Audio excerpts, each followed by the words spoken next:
So what's your hardest ride ever, and how would you define it? Hey everyone, it's Graham joining me here back at home, finally warm and out of the wind for my hardest ride, at least mentally, that I've ever done. You know, I've been riding for close to 30 years now. I've done all different kinds of events. I started off with randonnée. I don't even think we even called it that back then. I just knew that I rode my bike a lot and really far with lots of weight on the back. I've done racing, I've done mountain biking, I've done stage racing, I've done mountain climbs, I've done multi-day epics, you name it. I think what I like most about cycling is the adventure and doing things that are different and new. Yesterday, my friend had contacted me just the day before on Friday to see if I wanted to train with him for the Dirty Kanza 200. I don't know if you know what the DK 200 is, but it's a 200-mile gravel grinder in Kansas that I almost signed up for this year. And after yesterday, I'm really glad that I fucking didn't. Because yesterday was a great example of what can happen when you're on relatively flat terrain with 30, 40 mile per hour headwinds for hour after hour after hour. Pretty much my worst nightmare on a bike. I'm not a big fan of the wind. I can handle tough stuff, but wind, I don't do so hot with. I've had to train myself to deal with wind a lot better. Yesterday is what I call hell to the north. Very similar to Paris-Roubaix. My friend and I left here from southern Connecticut on the shoreline. I live here on the shoreline of Connecticut. And we rode north, at least for me, I rode to Northampton, Massachusetts, which is a place that I train many times over. One of my favorite places on earth. It's in western Massachusetts, about 90 miles from here, give or take. Big Tim was headed on to Vermont after to finish with me an additional 70 miles. Unfortunately, the weather did not pan out for us the way that we had hoped or the way it was supposed to. It was supposed to be a nice, bright, sunny day, first day of spring kind of stuff. Yeah, that didn't fucking happen. We left, it was probably 38, 40 degrees with the dampness and humidity. It probably felt like 30. And of course, by the time we hit about 8 o'clock in the morning in Hartford, give or take, we ran into 30+ mile per hour headwinds, and those winds not only persisted but kicked up probably close to 40 miles per hour. Tim and I are both seasoned veteran masters level strong riders. This is the kind of course, I've actually got the link for the data below on my STRAVA account. I very rarely post to Strava anymore, but you can go check it out for yourself. A couple of things I'm going to talk about here in a second that I want you to pay attention to. But in any case, this ride was relatively flat for me. Tim did a lot of climbing after we departed in NOHO, Northampton. But this course for two riders like ourselves working together, we should have been clocking 20, 21 miles per hour, maybe even faster between here and Northampton. We were struggling to maintain 17 miles per hour. And that was actually pushing hard to do that. We had sections yesterday where the wind was pushing so hard against us, even 2x2, that we were probably pulling 400, 500 watts and maybe traveling at 15 miles an hour. I don't know if you know what that feels like, but basically it's like imagine someone off the bike literally pushing on your shoulders, literally with their feet planted in the ground as you're trying to resist against them in the opposite direction. It's almost like a an arm wrestling match, and one that unfortunately nature always wins. So this is where the videos that I've done for you several times over now, especially lately, about zone 3 tempo rides, getting aerodynamic, conservation of energy, pace line mastery, all the things that I go over on my master's program. Yesterday I couldn't help but think about them basically every second. Get low, get tucked, use your other rider, rotate, don't spike your heart rate, keep it at zone 3+ and below, which I did. Again, you can look at the data. I rode zone 3+ for 3 hours out of 5. That's a long time to put out tempo. I don't think I really wanted to, but we really didn't have a choice. We had the kind of wind conditions yesterday. We actually had a northwest wind and we were headed north. Any of you that know cycling and wind conditions well, it's about the worst wind situation you can get. The reason why is that there's really no place to hide. So when you normally would have a nice draft like this behind your fellow rider, now it begins to become an echelon. And an echelon of 2 is a very poorly efficient echelon, even though it can add some. What we were having a problem with, as you can imagine, if we were on open road, like you're watching with the Paris-Roubaix today, you've got the entire tarmac to use. When you're riding in the real world with cars and automobiles and everything else, you have road conditions. You have about a line about this big because cars are whizzing past you at 50, 60 miles an hour. And you have to maintain this, mini echelon, if you will, to block the wind. And of course, the road condition, we went through several cities yesterday. We went through Hartford, Middletown, Agawam, just some real shitholes, to be quite frank with you.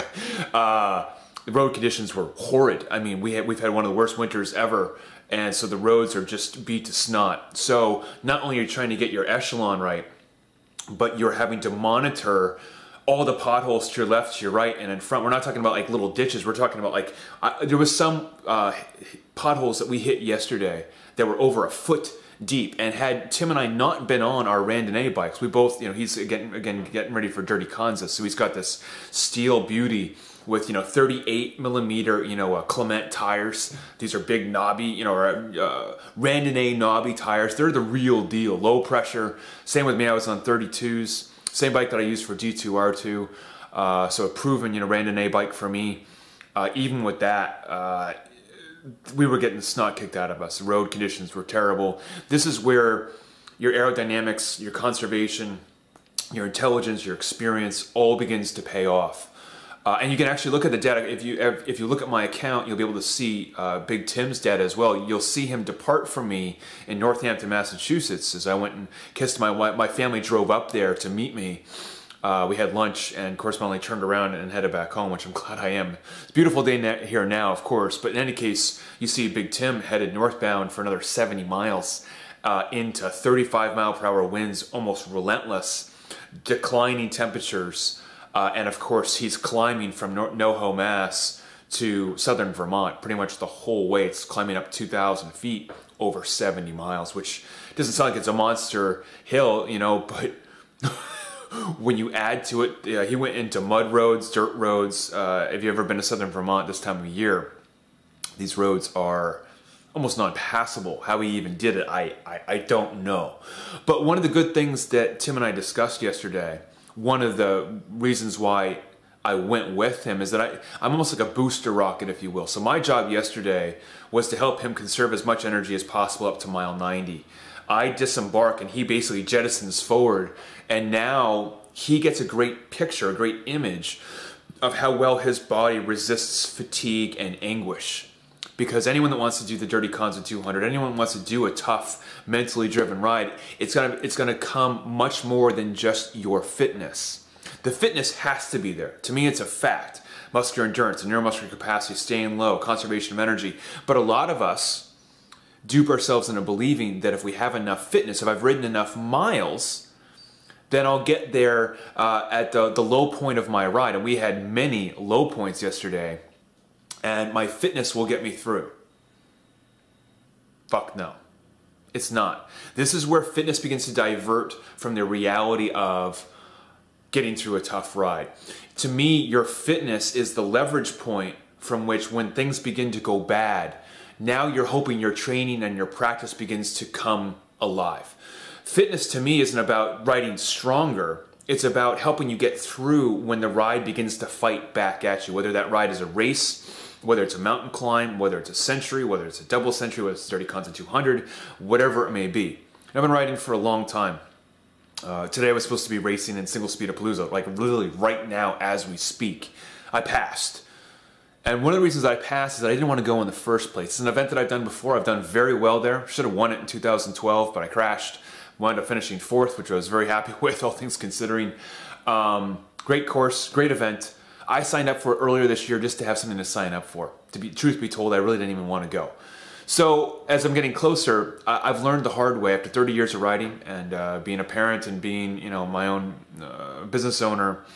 I don't do shit anymore unless it's in my heart, unless I really feel it's gonna improve myself in some way, whether it's spiritual, emotional, physical. I really don't care, as long as it's something that pulls me towards it. And this wasn't pulling me towards it. So when Tim called on Friday, said, "Hey, let's go to NOHO," my first thought is, well, I'm signed up for Palooza, and I was already 50-50 on that. So I said, well, yeah, I'd rather go to NOHO.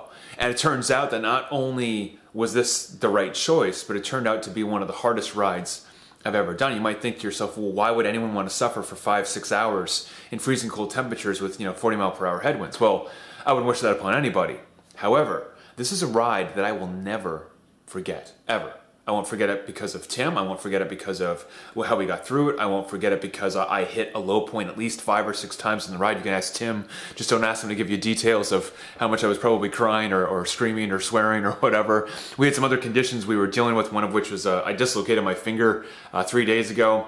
And unfortunately, by about that time in the ride, about mile 65, where the conditions got horrid, my finger unfortunately began to go totally numb on me. And that caused me a lot more anguish and heartache. And again, this is where we separate our fitness from learning something about ourselves. And for me now, I think yesterday sold it for me. My rides and my events, I don't care where I place, I don't care about the racing, I don't care about the categories, I could give a shit.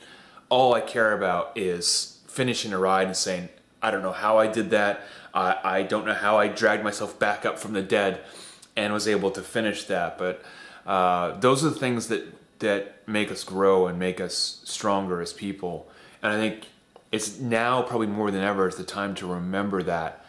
Don't get caught up in the numbers. Look at my numbers if you want, but learn from them. Learn from what we did yesterday and get a better appraisal of what you can do to find your hard ride and find out really the next person maybe you want to be. I hope these tips are helpful. If you liked the video, please give me a thumbs up.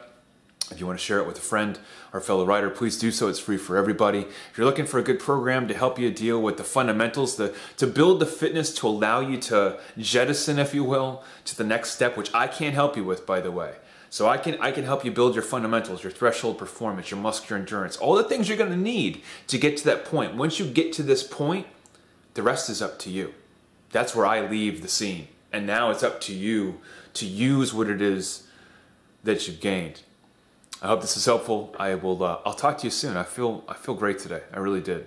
Yesterday beat the shit out of me, and now I feel reborn again. Never forget that. I'll talk to you soon.